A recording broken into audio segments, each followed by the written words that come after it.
Hello, I'm David Marsden from The Standard, and in this edition of How to Be a CEO, we're talking to the boss of AXA UK and Ireland, Tara Foley.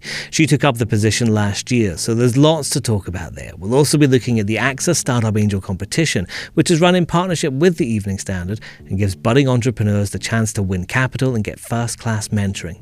There are 6 opportunities to win, including 2 top prizes of £25,000 to fund your business idea, and you'll get mentoring from the AXA Startup Angels themselves, along with business insurance for a year. Go to standard.co.uk/business/AXA Startup Angel to find out more, or just click the link in the show notes. The competition closes on June the 2nd. Okay, to the interview. You guys have been doing a survey looking at attitudes towards people setting up businesses.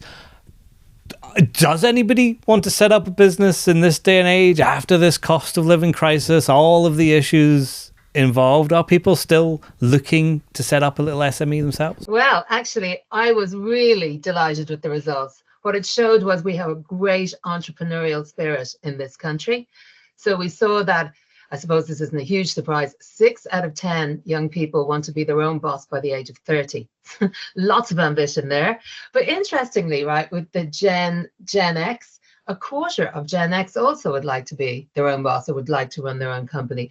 So there's lots of enthusiasm and lots of interest in how to go about doing this. I'm actually interested in Gen X. I was about to ask you about Gen Z, but Gen X, that 25%, those people have been in careers for quite some time, haven't they? Yeah. They're still harbouring that ambition, a little bit of entrepreneurship. Yeah, and I think, some of the drivers of this are, well, probably everybody at some point, if you were to be honest with yourself, has had a little dream about having your own company. And it's great to see it's still there. But also, I think things like COVID, like the development of technology and the ability now to be able to launch companies alone, are, is within your grasp. And I think also the attraction around flexibility and just being able to be your own boss and make your own decisions is a major drivers, and this is what came out in the survey.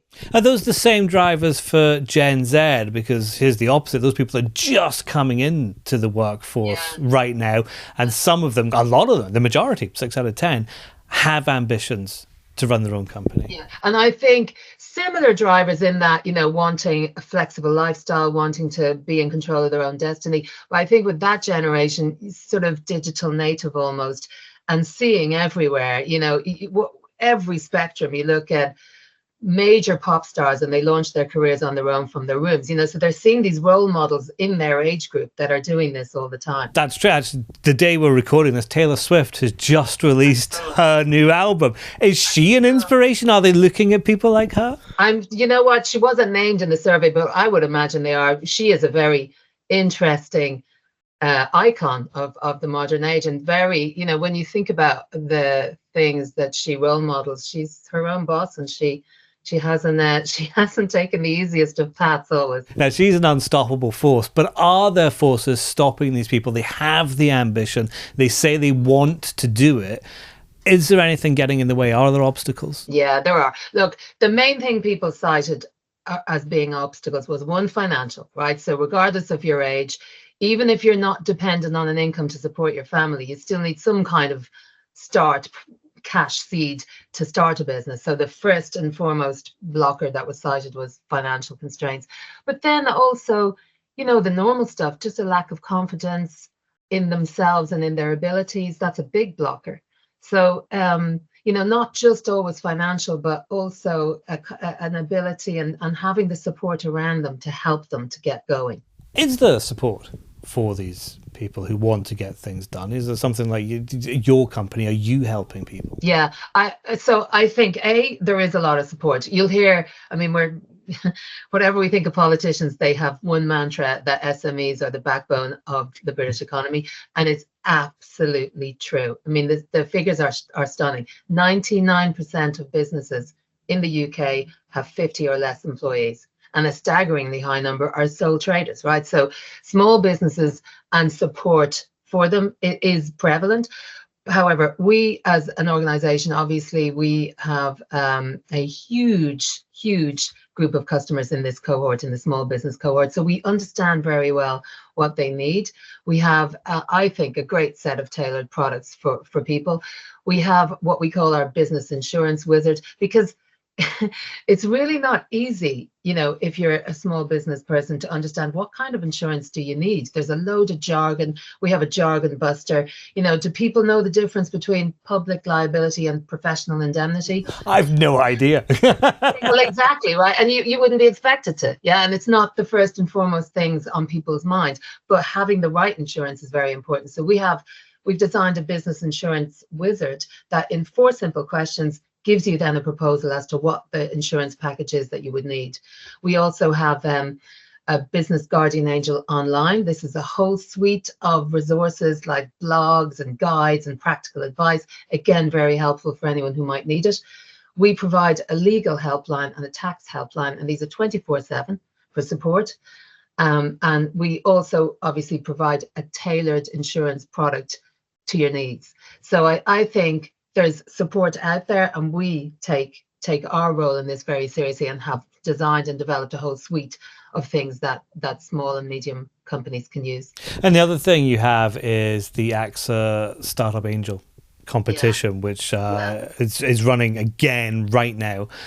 What's the aim of that? What are you trying to get? Why launch a competition like that? Well, we're so proud of this competition, right? So again, as I said, for us, we're a core part of the UK economy. A core part of that economy is small businesses, and we want to support them. So we had to think about what could we do to stimulate, to support, and we came up with the Startup Angels. We're in our 4th year. We've had some brilliant winners. I just love some of the companies that we've been able to help launch. You've had somebody on your podcast actually that was one of our Startup Angels. But I think, again, as I said, we've done loads of research. We understand what's difficult in terms of launching a company. Average cost to start a company in year 1 is 22K. We've got prize money, first, two prizes of 25,000K. So that supports your first year. We also provide mentoring, because we know, these are people who all the responsibility falls on 1 or 2 people, a narrow number of people. They've got to shoulder all the responsibility. They need support. They need mentoring. So we have some of the top UK business people that we can provide as mentors as part of this package. And we also provide business insurance for the first year. So I think it's a fabulous prize. And we just really enjoy being part of it. Well, since people are listening to this podcast right now, Tara, what are the tips? How do you win it? Well, do you know what? It's so easy to enter it. You basically video yourself pitching your idea, upload it, and then we look at those ideas and invite people for conversations. But I would encourage anyone. I mean, the business needs to be 2 years or younger. So, but there isn't a huge amount of constraints. Small business, 2 years or less, and just upload your entry. You're obviously running quite a large company, AXA UK. Have you ever wanted to run a small one? Have you ever wanted to be the boss of an SME? Do you know what? I did actually at one stage in my career have a little SME, which was me. So I was an independent consultant for a little while, because I did management consulting for a while. So I was my own little SME, and it was enjoyable, because there's a lot of freedom that comes with that. I still harbor little ideas. Who knows what the next phase would bring? But I think anyone who's in business, if you're honest, you would like to, run your own company. Yeah. How is it, though, being the CEO of AXA UK? But when did you take up that role? I took up that role September. So just over, I think we're in the 7th month now. Mm-hmm. I love it. It's a privilege. I once had a mentor who said to me, leadership is a privilege, and never a truer word was spoken. Sometimes it comes with a lot of responsibility, and you can look at the negative sides of it, but it is a privilege, and all that comes with that. The privilege to lead all of our businesses. We've got a health business, we've got our general insurance, we've got commercial. 7 months in, it's not very long, but are you on the course you expected to be on when you started in September, or have things changed? I am, because I set about 5 key objectives for the business, and they were a major focus for all of us over the last 6-7 months, and will remain that way till the end of the year. But having said that, we are all living in interesting times, as the Chinese proverb goes. And it is, you can see the geopolitical landscape, we can see the economy, we can see all the challenges. We've seen unprecedented inflation over the last, 2-3 years.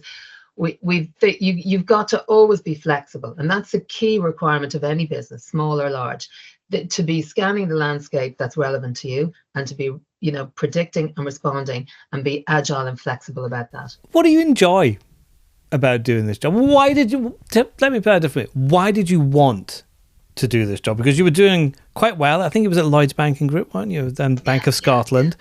That's a prestigious role. Why go over to AXA UK?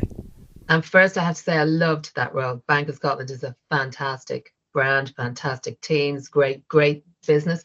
Loved it. I joined AXA because, again, AXA has this kind of very interesting growth trajectory behind it, kind of an entrepreneurial spirit, and this great global brand, and this brilliant UK business. So for me, it was an exciting opportunity. Actually, insurance is a fascinating business. You have to grapple with all of the real world heavy issues, because we're in the business of insuring risk. And what affects risk? Everything.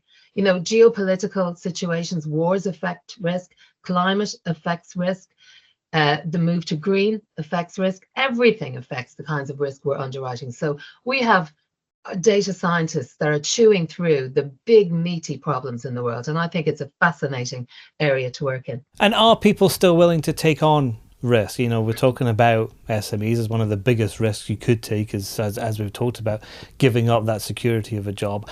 Are people still willing to do that? Yeah, they are. And I mean, they are willing to do it, but they need the right support to do it. And we're part of an ecosystem that needs to provide that support. Coming up to that first year in charge then, have you done all the things you expected to do at the moment? So I would say I feel very comfortable with what's been achieved so far. We have 3 quarters left of this year, and myself and all of our teams know that we've got an ambitious plan to achieve this year. So with 3 quarters left, nothing is done, but I'm very happy with where we are now. That was Tara Foley, CEO of AXA UK and Ireland. Head to standard.co.uk/business/AXA Startup Angel for more details on the competition, or click the link in the notes. How to be a CEO will be back in 2 weeks. We'll see you then.